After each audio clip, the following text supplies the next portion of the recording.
ಗುರುಜಿ, ನಿನ್ನೆ ನಾವು ಯಾವಾಗ ದೀಪವನ್ನ ಹಚ್ಚಬೇಕು ಅಂತೇನೋ ಹೇಳಿದ್ರಿ, 22ನೇ ತಾರೀಕು ಫೆಬ್ರವರಿ ಅಂತ. ಆದ್ರೆ ಯಾವ ಕ್ಷಣದಲ್ಲಿ ಹಚ್ಚಬೇಕು, ಯಾವ ಸಮಯ ಅಂತ ಹೇಳ್ತಾನೆ ಇಲ್ಲ. ಈಗಲಾದ್ರೂ ಹೇಳ್ತೀರಾ? ಖಂಡಿತ ಹೇಳ್ತೀನಿ. ನೀವೆಲ್ಲ ಪರಿಪೂರ್ಣವಾಗಿ ಬರ್ಕೋಬೇಕಾದ ಮುಹೂರ್ತ ಬರ್ಕೊಳ್ತಾ ಇರಿ. 7:05ರಿಂದ 7:25 7:05ರಿಂದ 7:25 ಸಾಯಂಕಾಲ, ರಾತ್ರಿಯ ಸಮಯ. ಸಾಯಂಕಾಲದ ನಂತರ ರಾತ್ರಿಯ ಸಮಯ. ಬೆಳಗ್ಗೆ ಹಚ್ಚಿಬಿಟ್ಟಿರ ಆಮೇಲೆ ರಾತ್ರಿಯ ಸಮಯದಲ್ಲಿ ಆ ಮುಹೂರ್ತ ಗುರುಹೋರೆ ಅಂತ ಕರಿತೀವಿ. ಈ ಗುರುಹೋರೆಯಲ್ಲಿ ಮಂಗಳವಾರದಂದು ಪಂಚಮಿ. ಆ ಪಂಚಮಿಯಲ್ಲಿ ಪ್ರಾರ್ಥನೆ ಮಾಡ್ತಕ್ಕಂಥ ನೀವುಗಳು ಜೀವಂತವಾಗಿರ್ತಕ್ಕಂಥ 22ನೇ ತಾರೀಕು ಅನ್ನೋದು ಮಾಘ ಮಾಸ ಬೇರೆ. ಮಾಘ ಮಾಸದಲ್ಲಿ ಈ ಮುಹೂರ್ತ ಬಂದಿರೋದ್ರಲ್ಲಿ ಮಾಘ ಸ್ನಾನ ಎಷ್ಟು ಮಾಡಿದ್ರೆ ಮುಕ್ತಿ ಸಿಗುತ್ತೋ, ಮಾಘ ಮಾಸದಲ್ಲಿ ಈ ದೀಪವನ್ನು ಹಚ್ಚಿದಾಗ ಅಷ್ಟೇ ಮುಕ್ತಿ ಸಿಗುತ್ತೆ. ಸೂರ್ಯನಿಗೆ ಕಾಂತಿಗಳನ್ನು ಕಮ್ಮಿ ಮಾಡುತ್ತೆ. ಯಾವತ್ತಾದರೂ ಆ ಸೂರ್ಯನ ಪರಮೋತ್ಮ ಅನುಗ್ರಹ ಸಿದ್ಧಿ ಅಂದರೆ, ಒಂದು ಬೆಳಕಿನ ಮುಂದೆ ಇನ್ನೊಂದು ಬೆಳಕು ಜ್ವಾಲಾಮುಖಿಯಾಗಿ ಹರಿದ್ರೆ ಎಷ್ಟು ಚೆನ್ನಾಗಿರುತ್ತೆ. ಅಂದರೆ ನಾವೆಲ್ಲ ದೀಪವನ್ನು ಹಚ್ಚಿದಾಗ ಸೂರ್ಯನು ಮರಮಾಚಾಗಿರ್ತಾನಂತೆ. ಆಗ ಈ ಬೆಳಕನ್ನು ಹಮ್ಮಿದಾಗ ಅವನಿಗೆ ಆರತಿ ಮಾಡಿದ ಹಾಗೆ ಅವನು ಶನಿ ಮನೆಯಲ್ಲಿ ಪ್ರವೇಶ ಮಾಡಿರ್ತಾನೆ. ಅಂದರೆ ಕುಂಭರಾಶಿಗೆ ಬಂದ್ಬಿಡ್ತಾನೆ. ಆ ಕುಂಭರಾಶಿ ಬರುವಾಗ ಏನು ಮಾಡ್ತಾನೆ? ನಮಗೆಲ್ಲ ಪ್ರಕೃತಿಯ ಪ್ರಳಯವನ್ನು ಕೊಡ್ತಾನೆ. ಅದಕ್ಕೆ ನಾವೆಲ್ಲ ಏನು ಮಾಡಬೇಕು? 7:05ರಿಂದ 7:25 ಈ ಮುಹೂರ್ತದಲ್ಲಿ ಮಂಗಳವಾರ ದಿವಸ ಈ ಸಮಯದಲ್ಲೇ ನೀವು ಆ ದೀಪವನ್ನು ಬೆಳಗಿಸ್ಬಿಡ್ತಾ ಇರಬೇಕು. ಆದರೆ ಮನೆಯಿಂದ ಹೊರಡಬೇಕಾದ್ರೆ ನೀವೆಲ್ಲ ಮಾಡಬೇಕಾದ ಕ್ರಿಯಾಕರ್ಮಗಳು ಬಹಳಷ್ಟು ಮುಖ್ಯ. ಈ ಕ್ರಿಯಾಕರ್ಮಗಳೇನೋ ನಡ್ಕೊಂಡು ಬರಬೇಕು. ಅಕಸ್ಮಾತ್ ಆಗದಿದ್ರೆ ವಾಹನದಲ್ಲಿ ಬಂದರೂ ಸಹ ಬರೀ ಕಾಲಲ್ಲೇ ಬರಬೇಕು.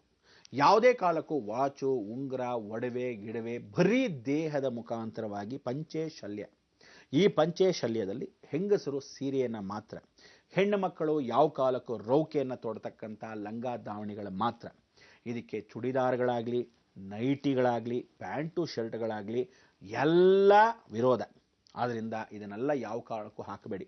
ನೀವು ಹೋಗ್ತಾ ಇರೋದು ಏನೋ ಸುಮ್ಮನೆ ನಾನು ದೇವಸ್ಥಾನಕ್ಕೆ ಹೋಗ್ತಾ ಇದ್ದೀನಿ, ದೀಪ ಹಚ್ಚಬೇಕಂತ ಇವತ್ತು ಅಂತ ಹೇಳಿ ದೀಪಾವಳಿ ಥರ ಅರ್ಶಿನ ಕುಂಕುಮಕ್ಕೆ ಹೆಣ್ಮಕ್ಳು ಕರೆಯೋ ಥರ ಹೋಗೋದಲ್ಲ, ಮಾತಾಡ್ಕೊಂಡು ಹೋಗೋದಲ್ಲ. ನೀವೆಲ್ಲ ಏನು ಕೇಳ್ತಾ ಇದ್ದೀರಾ? ಜಗನ್ಮಾತೆ ಭಿಕ್ಷೆಯನ್ನು ಕೊಡು, ನಮ್ಮ ಜೀವನಕ್ಕೆ ಭಿಕ್ಷೆಯನ್ನು ಕೊಡು. ಆ ಜೀವಂತವಾಗಿ ಇರೋಕ್ಕೆ ಅವಕಾಶವಿದೆಯೋ ಇಲ್ವೋ ನಮಗೂ ಗೊತ್ತಿಲ್ಲ. ಆದರೆ ಪ್ರಪಂಚವನ್ನು ಉಳಿಸೋದು ಬಿಡೋದು ನಿನ್ನ ಕೈಲಿದೆ. ಈ ದೀಪವನ್ನು ಸಾಂಕೇತಿಕವಾಗಿ ನಮ್ಮ ಬಂಧು ಬಳಗಗಳು, ನಮ್ಮಲ್ಲಿರ್ತಕ್ಕಂಥ ಸ್ನೇಹ ಮಿತ್ರ ಬಾಂಧವಗಳು, ನಮ್ಮಲ್ಲಿರ್ತಕ್ಕಂಥ ಶತ್ರುಗಳು, ಜೀವಂತವಾಗಿರ್ತಕ್ಕಂಥ ಅಷ್ಟೂ ಪ್ರಾಣಿ ಜೀವರಾಶಿಗಳು ಎಲ್ಲವೂ ಸುಭಿಕ್ಷವಾಗಿರಕ್ಕೆ, ಆ ಲೋಕ ಸಮಸ್ತ ಸುಖಿನೋ ಭವಂತು ಅಂದಾಗ ಸುಖವಾಗಿರಕ್ಕೆ ನಾವೆಲ್ಲ ನಿನ್ನ ಹತ್ರ ಪ್ರಾರ್ಥನೆ ಮಾಡ್ಕೊತಿದ್ದೀವಮ್ಮ ಅಂತ ಹೇಳಿ, ಆ ಪ್ರಾರ್ಥನೆ ಮುಖಾಂತರವಾಗಿ ಕುಟುಂಬ ಪರಿವಾರ ಸಮೇತ, ಗಂಡ ಹೆಂಡತಿ ಮಕ್ಕಳ ಸಮೇತ ಇದನ್ನು ಹೇಳ್ಬಿಟ್ಟಿದ್ದೀನಿ. ಆದರೆ ಅವಕಾಶವಿಲ್ಲದೆ ಅನಿವಾರ್ಯ ಕಾರಣದಿಂದ ಹೋಗಕ್ಕಾಗದಿದ್ದ ಪಕ್ಷದ ಹೆಣ್ಣು ಮಕ್ಕಳು ಹೋಗಬೇಡಿ, ಓಕೆ. ಆದರೂ ಸಹ ಮನದಲ್ಲಿ ಪ್ರಾರ್ಥನೆ ಇರಬಹುದು. ಗಂಡಂದ್ರು ಬರದೇ ಇದ್ದ ಪಕ್ಷದಲ್ಲಿ ನೀವು ವಿಧಿ ನಿಯಮ ಏನು ಮಾಡೋಕ್ಕಾಗಲ್ಲ. ಹೇಳಿರೋದು ಏನಿದೆ ಆಜ್ಞೆ ಅಷ್ಟನ್ನು ಮಾತ್ರ ಹೇಳ್ತಾ ಇದ್ದೀನಿ. ಹೋಗ್ದಿದ್ದವ್ರ ಹಣೆ ಬರ ಆ ದೇವರಿಗೆ ಗೊತ್ತು, ನನಗೂ ಗೊತ್ತಿಲ್ಲ. ಆದರೆ ಆ ಮುಹೂರ್ತದಲ್ಲಿ, ಆ ಸುಮುಹೂರ್ತದಲ್ಲಿ, ಆ ಸಮಯದಲ್ಲಿ ನಿಮ್ಮ ಇಷ್ಟ ದೇವತೆ, ನಿಮ್ಮ ಕುಲದೇವತೆ, ನಿಮ್ಮ ಗ್ರಾಮ ದೇವತೆ ಸ್ಥಳದಲ್ಲಿ ಅವಕಾಶ ಕೊಡದೇ ಇರತಕ್ಕಂಥ ಯಾವುದೇ ಕ್ಷೇತ್ರದಲ್ಲಿರ್ತಕ್ಕಂಥ ಯಾವುದೇ ಟ್ರಸ್ಟಿಗಳಾಗಲಿ, ಯಾವುದೇ ಪೂರ್ತಿಯಾಗಿರ್ತಕ್ಕಂಥ ಅರ್ಚಕರಾಗಲಿ ಕೊಡದಿದ್ದ ಪಕ್ಷದಲ್ಲಿ ದೇವಸ್ಥಾನಕ್ಕೆ ಅವಕಾಶ ಮಾಡದಿದ್ದರೆ ತಲೆ ಕೆಡಿಸ್ಕೋಬೇಡಿ. ನದಿ ಹತ್ರ ಇರ್ತಕ್ಕಂಥ ಕಟ್ಟೆಗಳು, ಅಥವಾ ಯಾವುದಾದ್ರು ಕಲ್ಯಾಣಿ, ಅಥವಾ ಯಾವುದಾದ್ರು ಸಮುದ್ರದ ಹತ್ರ, ಅಥವಾ ಯಾವುದಾದ್ರು ನಾಗರ ಕಲ್ಲಿರ್ತಕ್ಕಂಥ ಕಟ್ಟೆಗಳು, ಇಲ್ಲ ಆಲದ ಮರ ಇರ್ತಕ್ಕಂಥ ಮುನೀಶ್ವರನ ಕ್ಷೇತ್ರ, ಇಲ್ಲ ಹಾಳು ಬಿದ್ದೋಗಿರೋ ಹಳೆಯ ದೇವಾಲಯ ದರ್ಶನ, ಈ ಥರ ಮಹಾಕ್ಷೇತ್ರಗಳಲ್ಲಿ ಕಂಬದಲ್ಲಿ ಕ್ಷೇತ್ರ ಮಹಿಮೆಯನ್ನು ಅರ್ಥಕೊಂಡು ಕುಟುಂಬ ಪರಿವಾರ ಸಮೇತ ಅದೇ ಮುಹೂರ್ತದಲ್ಲಿ 5 ದೀಪಗಳು, 5 ಎಣ್ಣೆಗಳು, ಎಳ್ಳೆಣ್ಣೆ, ಕೊಬ್ಬರಿ ಎಣ್ಣೆ, ನಾವುಗಳು ಹೇಳ್ತಕ್ಕಂಥ ಶೇಂಗಾ ಎಣ್ಣೆ ಅಂದರೆ ಕಡಲೆಕಾಯಿ ಎಣ್ಣೆ, ಇನ್ನು 2 ಹಿಪ್ಪೆ ಎಣ್ಣೆ, ಹೊಂಗೆ ಎಣ್ಣೆ, ಬೇವಿನ ಎಣ್ಣೆ, ಈ 3ರಲ್ಲಿ ಯಾವ್ದಾರೋ ಸರಿ.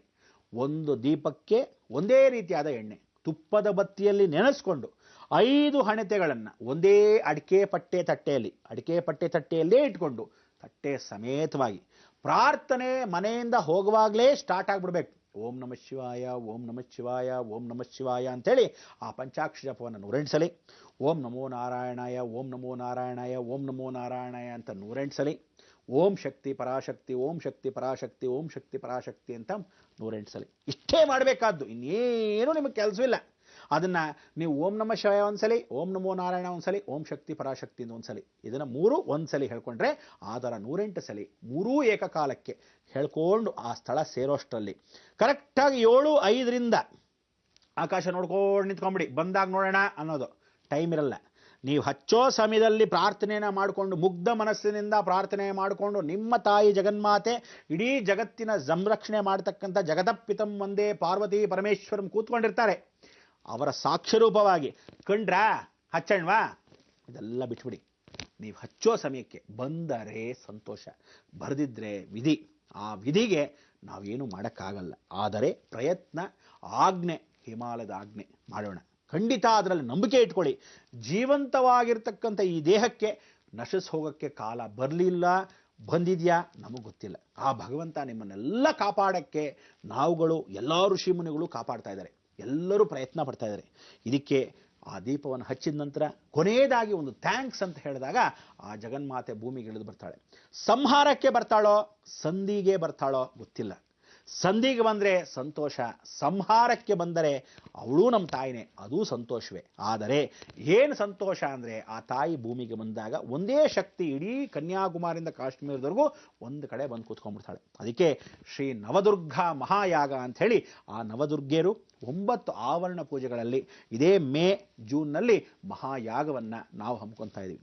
ಈ ಯಾಗವನ್ನು ಹಮ್ಮಿಕೊಳ್ಳೋಕ್ಕೆ ಸಂಪೂರ್ಣ ವರಮಹಾಲಕ್ಷ್ಮಿ ಮಹಾಸಂಸ್ಥಾನ ಮುಖಾಂತರವಾಗಿ ಎಲ್ಲ ಋಷಿ ಮುನಿಗಳು, ಭಾರತ ದೇಶದಲ್ಲಿರ್ತಕ್ಕಂಥ ಅಷ್ಟು ಶಕ್ತಿಗಳು ಅಲ್ಲಿ ಬಂದು ಏಕಾಗ್ರತೆಯಿಂದ ಕೂತ್ಕೊಳ್ಳೋ ಸಮಯಕ್ಕೆ ನಾವು ಯಾಗವನ್ನು, ಈ ಯಾಗದಲ್ಲಿ ಇನ್ನೊಂದು ಮಹಾಫಲ ಏನು ಅಂದರೆ ನಾನು ನಿಮ್ಗೆ ಅವತ್ತೇ ಹೇಳಿದ್ದೆ. ಏನಂತ? ಗರುಡ ಪುರಾಣದಲ್ಲಿ ಯಾರ್ಯಾರಿಗೆ ವಿಶೇಷವಾಗಿ ಜಗತ್ತಲ್ಲಿ ಲಂಚ ಕೇಳ್ತಾನೋ ಬಾಯಿ ನಿಂತು ಹೋಗುತ್ತೆ. ಯಾರ್ಯಾರು ಕೈಯಲ್ಲಿ ಲಂಚ ಕೇಳಕ್ಕೆ ಶುರು ಮಾಡ್ತಾನೆ, ಟೇಬಲ್ ಕೆಳಗೆ, ಟೇಬಲ್ ಮೇಲೆ ಕೊಡಲೇಬೇಕು ಅಂತ ಡಿಮ್ಯಾಂಡ್ ಮಾಡ್ತಾನೆ, ಇಲ್ಲ ಅಟ್ಟಾಸದಿಂದ ಹೊಡೆದು ಕೇಳಕ್ಕೆ ಶುರು ಮಾಡ್ತಾನೆ, ಇವರಿಗೆಲ್ಲ ಕುಷ್ಠರೋಗ, ಕ್ಷಯರೋಗ ಗ್ಯಾರಂಟಿ. ಇಂಥ ರೋಗ ಬರೋಕ್ಕೆ ಸಾಧ್ಯವೇ ಇಲ್ಲ. ಯಾಕೆ ಅಂದರೆ ಇದು ಮಾಡಿರೋದು ಸಾಕ್ಷಾತ್ ವಸಿಷ್ಠರು. ವಸಿಷ್ಠರ ನಂತರ ಇಂದ್ರಂಗೆ ಬಂದಿರೋ ಶಾಪದಿಂದ ನೆಕ್ಸ್ಟ್ ಮಾಡ್ತಾ ಇರೋ ಈ ಯಾಗವನ್ನು ನಾನೇ ಸ್ವತಃ ಮಾಡಿಸ್ತಾ ಇದ್ದೀನಿ. ಇದು ಸಾಕ್ಷ್ಯರೂಪವಾಗಿರ್ತಕ್ಕಂಥ ತಾಳೆಗೆರೆ ಇನ್ಯಾರ ಹತ್ರನೂ ಇಲ್ಲ. ಈ ಸಾಕ್ಷಿಗೆ ಏನು ಅಂದರೆ ಬಹಳ ಜನ ಆ ವಿಚಾರಕ್ಕೆ ತಿಳ್ಕೊಂಡು ವಿಶೇಷವಾಗಿ ಬಂದಿರತಕ್ಕಂಥ ಅವಕಾಶವನ್ನು ಉಪಯೋಗಿಸಿ ಈ ದೇಶ, ಈ ಭಾರತ ದೇಶ, ಈ ಸಂಸ್ಕಾರ, ನಮ್ಮ ಭೂಮಿಯನ್ನು ಕಬಳಿಸ್ಕೊಳ್ತಕ್ಕಂಥ ಸಾಕಷ್ಟು ಜನ ವಿರೋಧಿಗಳು ಎಷ್ಟೇ ಜನ ಇದ್ರಿ, ಅದನ್ನೆಲ್ಲ ತಡೆಗಟ್ಟಕ್ಕೆ ಈ ನವದುರ್ಗಾ ಮಹಾಯಾಗದ ಸಮೇತವಾಗಿ ಇವರನ್ನೆಲ್ಲ ಸಂಹಾರ ಮಾಡೋಕ್ಕೆ ನಾವು ಆ ಮಹಾಯಾಗಕ್ಕೆ ಕೈಗೊಳ್ಳಕ್ಕೆ ನೀವೆಲ್ಲರೂ ಸೇರಬಹುದು. ಸೇರಕ್ಕೆ ಸಹಕರಿಸಕ್ಕೆ ಎಲ್ಲರಿಗೂ ಯೋಗ. ಅದಕ್ಕೆ ನಿಮಗೆ ನಾಳೆ ದಿವಸ ನಾನು ಹೇಳಿದ್ನಲ್ಲ, ಸಂಸ್ಥೆಯ ವಿಶೇಷವಾಗಿರ್ತಕ್ಕಂಥ ಸಂಖ್ಯೆಯನ್ನು ಕೊಟ್ಬಿಡ್ತೀನಿ. ನೀವುಗಳು ಯಾಗದ ಬಗ್ಗೆ ಆಗಲಿ, ಅಪಾಯಿಂಟ್ಮೆಂಟ್ ಬಗ್ಗೆ ಆಗಲಿ, ಸರ್ವದಾ ದೇವತಾ ಕಾರ್ಯಕ್ಕಾಗಲಿ, ಯಾವ ಒಂದು ಆಚರಣೆ ವಿಚಾರಣೆಗಾಗಲಿ, ಸನಾತನ ಧರ್ಮದ ಏನೇ ಮೌಲ್ಯಗಳನ್ನು ತಿಳ್ಕೊಳ್ಳೋಕ್ಕಾಗಲಿ, ಜೀವಂತವಾಗಿರೋವರೆಗೂ ಜನಸೇವೆಯೇ ಜನಾರ್ದನ ಸೇವೆ ಅಂತ ಇರ್ತೀನಿ. ಅಲ್ಲಿವರೆಗೂ ನನ್ನ ಕೈಲಾದ ಸೇವೆಯನ್ನು ಮಾಡ್ತೀನಿ. ಆದರೆ ಸಮಯಗಳಿರುತ್ತೆ, ಆ ಸಮಯದಲ್ಲಿ ಮಾತ್ರ ಲಭ್ಯ. ಅದಾದ ಮೇಲೆ ನಾನು ಗೋವುಗಳನ್ನು ರಕ್ಷಣೆ ಮಾಡಬೇಕು, ಮಕ್ಕಳನ್ನು ರಕ್ಷಣೆ ಮಾಡಬೇಕು. ಯಥಾಶಕ್ತಿ ಸ್ವರೂಪವಾಗಿ ಈ ರೀತಿಯಾದ ಹೋಮಗಳನ್ನು, ನಿಗೂಢವಾಗಿರ್ತಕ್ಕಂಥ ರಹಸ್ಯವಾದ ಯಜ್ಞಗಳನ್ನು ಲೋಕಕ್ಕೋಸ್ಕರ ಮಾಡ್ತಾನೇ ಇರ್ತೀನಿ. ಬರ್ತಕ್ಕಂಥವ್ರು, ಬರದೇ ಇರ್ತಕ್ಕಂಥವ್ರು ಎಲ್ಲರಿಗೂ ಸುಭಿಕ್ಷೆಯನ್ನು ಕೇಳ್ತಕ್ಕಂಥ ಆ ಮುಹೂರ್ತ ನಿಮಗೆ ಕೊಟ್ಬಿಟ್ಟಿದ್ದೀನಿ. 22ನೇ ತಾರೀಕು ಗಮನ ಇರಲಿ, ಮಂಗಳವಾರ ಗಮನ ಇರಲಿ, ಪಂಚಮಿ ಸಾಯಂಕಾಲ 7:05 ವಿಶೇಷವಾಗಿ 7:25 ಒಳಗೆ ಈ ದೀಪವನ್ನು ಹಚ್ಚಿಬಿಡಬೇಕು. ಹಚ್ಚಿ ಪ್ರಾರ್ಥನೆಯನ್ನು ಎಲ್ಲ ಇಷ್ಟ ದೇವತೆ, ಕುಲದೇವತೆ, ಗ್ರಾಮ ದೇವತೆಯನ್ನು ಸ್ಮರಣೆ ಮಾಡಿಕೊಂಡು ಕುಟುಂಬ ಪರಿವಾರ ಸಮೇತವಾಗಿ ಲೋಕರಕ್ಷಣೆ ಆಗಲಿ ಅಂತ ಪ್ರಾರ್ಥನೆ ಮಾಡ್ಕೊಳ್ಳೋಣ. ಇವತ್ತಿನಿಂದಾನೇ ಮನೆಯಲ್ಲಿ ಸಂಧ್ಯಾಕಾಲದಲ್ಲಿ ದೀಪವನ್ನು ಹಚ್ತಾ ಪ್ರಾರಂಭ ಮಾಡ್ಕೊಳ್ಳಿ. ಮುಹೂರ್ತ ಹೇಳ್ಬಿಟ್ಟಿದ್ದೀನಿ. 16 ದಿವಸ ಉಪವಾಸ ಮಾಡೋದು ಮರಿಬೇಡಿ. ಆ 16 ದಿವಸ ಇರ್ತಕ್ಕಂಥ ಉಪವಾಸ ಅಂದ್ರೇನೋ ಹೊಟ್ಟೆ ಮೇಲೆ ತಣ್ಣೀರು ಬಟ್ಟೆ ಹಾಕೊಳ್ಳಿ ಅಂತಲ್ಲ, ಮಾಂಸಾಹಾರಗಳನ್ನು ತ್ಯಜಿಸಿ ಅಂತ. ಊಟ ಉಪಚಾರಗಳು ಏನು ಬೇಕಾದರೂ ಮಾಡಿ, ಆದರೆ ಮಾಂಸಾಹಾರಗಳನ್ನು ತ್ಯಜಿಸಿ. ಆ ಪ್ರಾಣಿಗಳನ್ನು ಸಂರಕ್ಷಣೆ ಮಾಡಿ. ಅಷ್ಟೂ ಪ್ರಾಣಿಗಳು ಜೀವಂತವಾಗಿದ್ದಾಗ ದೇವಿ ಕೂಡ ಒಲಿತಾಳೆ, ಖಂಡಿತ ಒಲಿತಾಳೆ. ಇದು ಸಾಕ್ಷಿ ಸತ್ಯರೂಪ. ಇದನ್ನು ನಿಮಗೆ ಹೇಳಿರ್ತಕ್ಕಂಥ ಆ ತ್ರಿಪುರ ಸುಂದರಿ, ಬಾಲಾ ತ್ರಿಪುರ ಸುಂದರಿ ಆಜ್ಞೆ, ಅನುಕೂಲವಾಗಿರ್ತಕ್ಕಂಥ ಹಿಮಾಲಯ ವಾಕ್ಯ ಎಲ್ರಿಗೂ ರಕ್ಷಣೆ ಮಾಡಲಿ ಅಂತ ಹೇಳ್ತಾ, ಲೋಕ ಸಮಸ್ತ ಸುಖಿನೋ ಭವಂತು. ಸನ್ಮಂಗಳಾನಿ ಭವಂತು. ಗುರುಜಿ, ಸಾಕಷ್ಟು ಜನ ಪ್ರಾರ್ಥನೆ ಮಾಡೋದು ಸ್ವಾರ್ಥಕ್ಕೋಸ್ಕರ. ಅಂದ್ರೆ ನಾನ್ ಚೆನ್ನಾಗಿರ್ಬೇಕು, ನನ್ನ ಕುಟುಂಬ ಚೆನ್ನಾಗಿರ್ಬೇಕು ಅಂತ. ಪ್ರಪ್ರಥಮ ಬಾರಿಗೆ ನೀವ್ ಹೇಳ್ತಿದ್ದೀರಾ ಪ್ರಾರ್ಥನೆಯನ್ನ ಮಾಡಿ ಲೋಕವನ್ನ ಉಳಿಸ್ಕೊಳ್ಳಿಕ್ಕಾಗಿ ಅಂತ. ಖಂಡಿತವಾಗ್ಲೂ ನಾವು ನಿಮ್ಮ ಆಜ್ಞೆಯನ್ನ ಪಾಲಿಸ್ತೇವೆ ಅಂತ ಹೇಳ್ತಾ ನಮ್ಮ ಈ ಕಾರ್ಯಕ್ರಮಕ್ಕೆ ಆಗಮಿಸಕ್ಕಾಗಿ ಧನ್ಯವಾದಗಳು ಗುರುಜಿ. ವೀಕ್ಷಕರೇ, ಮತ್ತೆ ಸರಿಯಾಗಿ ನಾಳೆ 9 ಗಂಟೆಗೆ ಇನ್ನಷ್ಟು ಮಾಹಿತಿಯನ್ನ ನೀವು ಪಡಿಬಹುದು ನಮ್ಮ ಬೃಹತ್ ಬ್ರಹ್ಮಾಂಡ ಕಾರ್ಯಕ್ರಮದಲ್ಲಿ ಅಂತ ಹೇಳ್ತಾ ಹೋಗ್ಬರ್ತೀವಿ. ನಮಸ್ಕಾರ.